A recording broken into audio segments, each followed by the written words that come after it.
Well, hello, Dr. Burkett and everyone else up in Lubbock. I hope you're all having a wonderful day.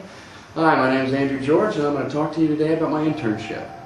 I had gotten my internship through Brian Rademacher, who's currently in the C-Tech department, and he basically been working in the field and helped get me an internship position here in Austin with a company called Flynn Construction.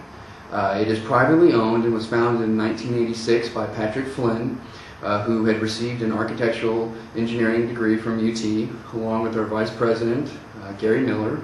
Our main estimator is Philippe Maury, and he got a civil engineering degree from France. And we've got some other project managers from UT that also have degrees in architectural engineering. There's only about 10 or 11 people here in the office. It's a very tight-knit group, but they take pride in their work. And over the past 2 years, they have received an ABC award in construction excellence. So they do produce pretty solid quality work. See, the projects that we're working on currently here at Flynn are the Trinity Episcopal School, the UT Ashbel Plaza. Hayes County also has a building that we're working on, and we have future developments with a Woodlawn Baptist Church. I'm not sure if that's a renovation or not yet. Basically, I'll begin by saying, when I first came here, my first day, they threw me in the back room and stuck down some plans for a school and basically gave me this ruler here, and I just started doing takeoffs. And I think the real challenge was finding out how I, as an intern, could be useful to a company who has not really dealt with construction interns before. I think they've had some business interns, but they've never actually worked with construction interns before, and so that was kind of scary on my part. I didn't know if they knew how to deal with me or how serious they were going to take my work, because it's a little scary when you're doing takeoffs for flooring or for paint, and you're not sure if they're going to use your number, so you double, triple, quadruple check because you don't want to be wrong. And I'll get into some of the details with that in a little bit here. So basically, to start off with, they had me do some easy stuff. I would go pick up some plans from the printing company, or I'd go to an architecture firm, pick up some plans and specs, and bring them back, something simple like that. There was also, I would send out I would fax out bid invitations to subcontractors for projects we wanted to bid on. We're actually updating our contact method by moving up to an email system, and so consequently I ended up changing the database that we had to where we could move on to a email bid invitation setup as opposed to an old fax system, which is a little outdated in 2010. Also, they would have me check HUB statuses and drop off plans and specs to them. These are called highly underutilized businesses, and they're basically minority businesses within each state. And here in Texas, we have, for publicly funded projects, we have a faith-based system to where general contractors are required pretty much to solicit 3 minority businesses for each trade. So somebody to do the paint, somebody to do foundation, etc., etc.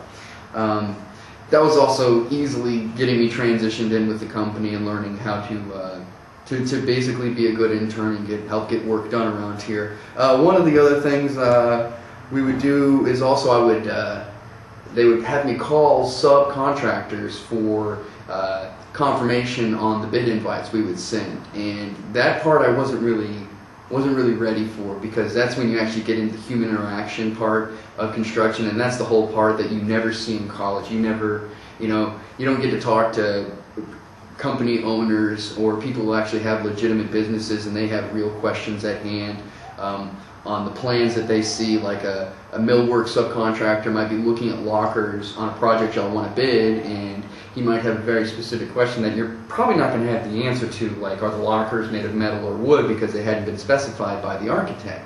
And so this is a very growing part of in the beginnings of working for construction companies, and it can actually get intense too. I had called up an electric subcontractor and asked them for a bid, and this was like the second day I had been calling subcontractors, and this person was actually almost emotional, very mad at me because the company had not been picking their bids on projects that they had been awarded.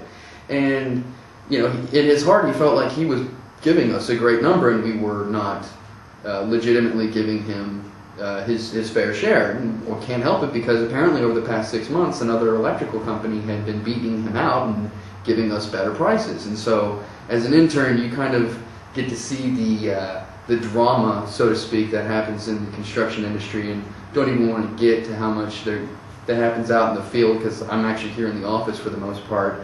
But I definitely get to hear all the banter at the weekly meetings about what happens on site. On some of the projects I've worked on, been a lot of medical, which are usually smaller renovations for like operating rooms or something like that. Here in Austin, St. David's does a lot of the work, so I've done like 3 St. David's projects where they've been anywhere between 3,500 and 10,000 square feet. I've worked on some W Hotel projects that they're doing here in Austin. The W Hotel is I think it's like the largest hotel being built in Austin. Some cool stuff like Austin City Limits has its own organization, and they were doing some office finish outs, and I got to see the auditorium that they had on like the 2nd, 3rd, and 4th floor, so working on that project was definitely pretty cool. Also, I worked on a really big project that I have here right in front of me, a 47,000 square foot healthcare, basically. It's called North Central Community Health Center, and it's basically just a large health center, and this is where I learned how to do a lot of takeoffs. You know, when you're working with that, it can be kind of tricky, because on a bigger project, you can probably have something very general. Like if you're doing paint, you can just take the whole square footage of a large building and that'll be that. But if you have something smaller, like some of the medical projects I was doing, where you have 1- and 2-hour rated firewall systems, the estimator may want you to get very specific on the square footage, because if you've got something that's being bid at $700,000, you want the level of difference to be very tiny. And it's not as big of a problem when you're on a much bigger project that may be worth maybe $20–25 million. I've worked on a few others, police association, retirement home. So I felt like I've gotten a lot of experience on doing takeoffs for finishes, like the millwork, the drywall, the paint, sometimes the foundation, some exteriors, glazing, doors, stuff of that nature.